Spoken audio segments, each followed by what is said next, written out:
Idea what it takes to get a bill passed through Congress? I haven't the vaguest idea what it takes to get a bill passed, but Payne said you were an expert. Just tell us, what do we have to do? Let's pretend it's tomorrow and your bill is ready. You just take it on over to the Honorable Senate and you introduce it. How?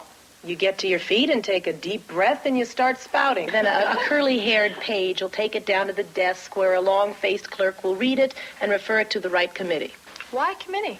Because that's how Congress or any other large body has to be run. All your work has to be done through committees. Yeah, but why? You can't just take a bill nobody's ever heard of before and discuss it among 100 men, most of whom aren't there anyway because they're off in campaigns or committees.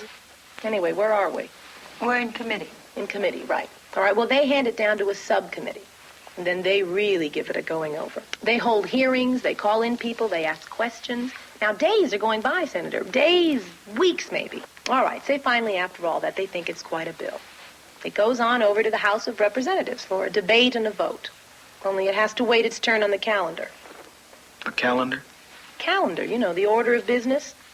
Anyway, your bill has to wait way back there in line, unless you know somebody on a steering committee and you can get them to think... What is that? What? A steering committee. It's a committee of majority party leaders, and they decide whether a bill is important enough to be moved up to the head of the list. I bet you we could get Payne to help. Oh, yeah, you could help. Oh, yeah, he'll be a big help. Oh, okay, where are we? We're in the House. The House makes more changes and more amendments, and they send it back over to the Senate. The Senate doesn't like what the House did to the bill, so they make more changes. And then the House doesn't like those changes, so stymied. So they have to call in a man from both houses, and they go into a huddle called a conference, and they battle it out. Now, in the meantime, all the lobbyists interested are holding cocktail parties for and against the bill, and unmarked envelopes are being generously supplied with cash and passed out to all the swing votes. Anyway, after all this vivisection, it begins to be traded.